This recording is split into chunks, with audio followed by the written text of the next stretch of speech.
What's up, guys? I'm Caleb with BAKEROVERLAND, and today we're going to be taking a look at two of my favorite budget rooftop tents.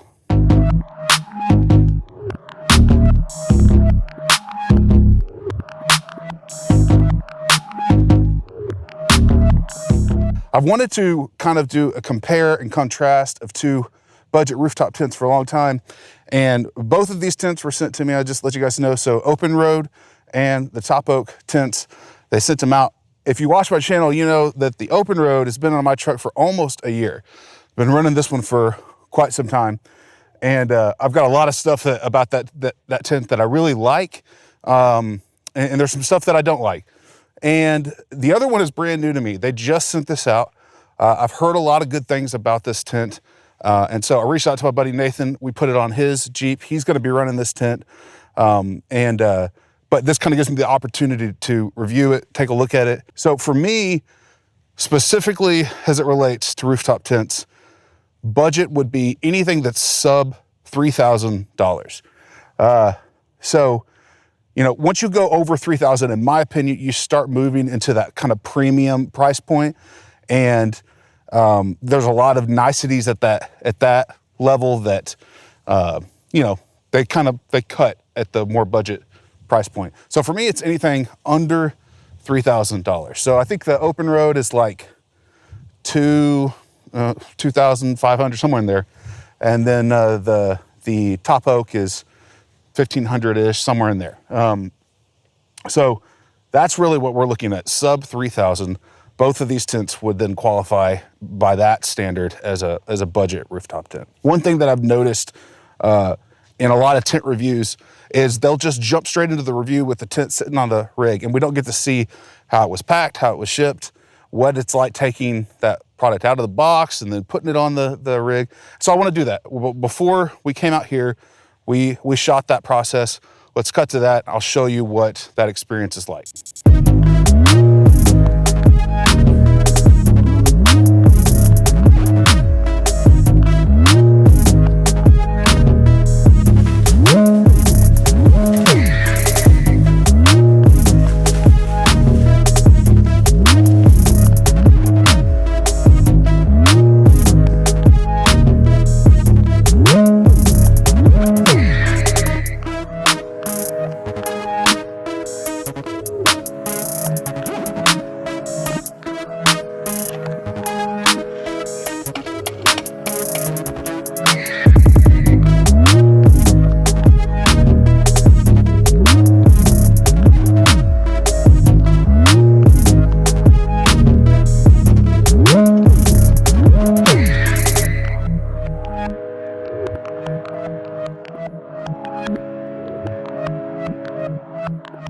So all in all, that's pretty easy experience. I would say that if we had a couple more guys lifting the tent up on the rack, would have been a lot easier, a little bit less sketchy. But this is not a heavy tent. That's one of the things about this that's really cool. How much did you say this weighed? Like 175 pounds, something like that? Yeah, 175 pounds versus this tent, the one that I've been running, the Openroad. This one's over 200 pounds. Now, Openroad did recently update the tent. They've got a lighter version now. I think some people complained about that. So you can keep that in mind. But this is a relatively light tent. With two guys lifting it, it's not so much the weight, it's more just it being big and cumbersome. So if you can, 4 guys, no problem there. Both of these tents have done creative things to give you a little bit more space. What you go with is going to depend on how tall you are. So for example, the Topoak, they have these cool kickouts. You can kind of see it extends basically the footprint of the tent. The same basic concept as like a fold out rooftop tent, which is what I had prior to the Openroad. It's that same concept, right? So it's giving you a little bit more footprint than the tent takes up on the roof of your vehicle. That's really great. If you're like over 6 foot tall, I know guys that are over 6 foot that have been in a tent similar to the Openroad, and they say their head's pushing against the mesh or their feet are squunched, they can't straighten their legs out. So something like that is gonna be what you wanna go with if you're taller. Now, on the Openroad, what they've done to address this issue is they have the scissor hinge, which allows the clamshell portion of the tent to go up higher. And that means your feet can go all the way to the end, or your head, you could slip your head down at that end. One thing I want to point out about the scissor hinge, if you are in a place where it's really windy, you need to keep in mind that these can bend. I've talked to people that have had this happen. I had an issue once with it where it did bend a little bit on me. And once these bend, you can't close them. You have to replace the metal hinge or straighten it back out. So fortunately in the Ozarks where I do most of my camping, we have so many trees that we're really shielded from a lot of those high winds versus some people that I've talked to that are out like on the coast, do a lot of beach camping. I've heard people with this same tent that it's been a nightmare because those winds just bend it all up. This is one of those little details that when you're in the more budget realm that oftentimes gets overlooked. So just these latches here for the ladder, they're not coated in rubber, which means it's metal on metal and it can slide real easy. This is a super easy fix. It does not mean that it's worth spending thousands more, but I think it's important to point out there is a reason that a budget tent is a budget tent. And sometimes it's little details like that. Compared to the Openroad, you've got more width, and obviously because of the kick out, more length. There are these two poles on either side, and when you disconnect these, there's a metal hinge down here at the base where they're kind of permanently mounted. And then when you disconnect them up top, you can see there's the extender latches.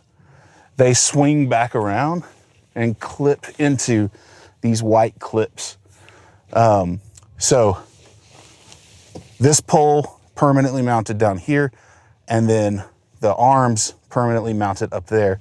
They disconnect, swing back and clip, and then this portion folds in for you to be able to kind of close up the tent. The difference with something like the Openroad is you've got 4 latches on the Openroad. In terms of setup time, you've got 4 latches on the Openroad. So this one only has the 2 on the end. So, but once that's open, you're basically done, minus putting the poles out for the little overhang rainfly. On this one, you do have to do the poles, what I was just talking about, pull them to extend this portion out. It's kind of their version of the rainfly. But it is more involved. In terms of setup time, they're probably really close to the same. 4 latches with no internal kick out versus 2 latches with the kick out. Both of them are super easy. This mattress looks identical to the mattress in the Openroad. And a lot of these tent companies are sourcing parts from the same Chinese manufacturers.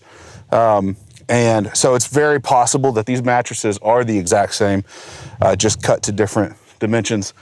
But that's one thing to keep in mind. It's not a bad mattress. You're gonna wanna put like a self-inflating if you want it more comfortable. The biggest difference to me just looking in here is this looks a lot bigger than the Openroad. This is your cord here with USB for your light, which is mounted straight up top. And then you have your controls for your light right here. Lots of good storage, little bags on the side. And then your, where I always use this for like storing my phone or a coat. We'll stick an iPad in that center sleeve because you can see through it. And that's pretty similar.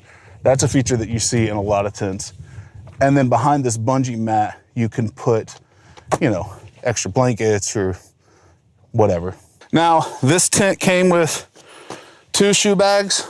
It came with the mounting hardware to put the, if you want to put the rails on the roof to put solar panel or up to 100 pounds, I think, of storage up there. We didn't do that when we were installing this tent. Nathan may do that later, but it does come with that, so keep that in mind. One thing that I noticed when we were buttoning this up, on the Openroad, you have the clips to pull the fabric in internally, as well as the external bungee. The Topoak is just gonna have your external bungee. I'm not seeing the clips inside for pulling the fabric in. Not a big deal. It just means you're gonna have to stuff that with your hand when you close it down. But I mean, half the time I still have to do that on the Openroad. So not a big deal there.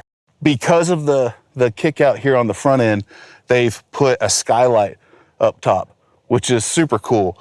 You've got the ability to open that up and get some sunlight or see the stars. That's a cool addition. They say that you can get 30%, that the kick out on the Topoak gives you 30% more internal space. And looking in that tent after being in the Openroad for a year, I 100% agree with that stat. I think that there's at least 30% more internal space by having that, which is super cool. Now, a lot of it is, you know, it's all relative. It's kind of the illusion of internal space. Yes, it does help absolutely with giving your head more space when you're laying down in the tent, but the majority of that space is going to be extended upwards, which maybe you notice if you're sitting up in the tent or working. But I don't know that it's necessarily giving you 30% more sleeping space. In fact, I know that's not the case. But there is the additional headroom. So, you know, take it for what it's worth. If you need the space, this is a good option. I decided to stick with the Openroad, even though there's a lot of things about the Topoak that I like more. The reason is really just about my specific use case. So you guys know that I've got the camper. When I take more than one of my kids, we're pulling the camper. And you know, that gives us the space we need. So for a tent, I really just needed a good sleeping space for myself, maybe me plus one kid, because the camper solves anytime our whole crew goes. So for my specific use case, I did want something that had a little bit smaller footprint, and mine is kind of customized at this point to my setup. I'm not saying that I will never switch from the Openroad tent. I'm just saying that there wasn't enough reason for me to change to make the Topoak my permanent solution. Now, both of these, what I can say for sure, both of these are solid options. They are both going to be a million times better than a soft top tent. That is 100% true. If you've run a soft top tent, you know that these are both much better options. So you just got to make the decision what it is you want. And if you want to see like a more in-depth review of the Openroad tent, I'll put a link to that right up here. You guys can check that out. I did that review about a year ago talking about this product. And so I'll let you guys go over there if you want to see that one. I like this tent, but if I was a little bit taller, I would definitely go with the Topoak. Thank you guys so much for watching this review. Hopefully that it was helpful. I'll put links to all the products we talked about today down in the description below. Shout out to our members. Appreciate you guys supporting the channel. If you want to become a member, you can click that join button right here on YouTube. Also, thank you to the sponsors. Thank you to Topoak and Openroad for sending us these products to review. Both solid options. And appreciate you guys watching this. Make sure to like and subscribe if you hadn't done that already. But you know I'm gonna say it. I gotta say it at the end of the video. The more you camp, the less deer the aliens abduct. Have a good one.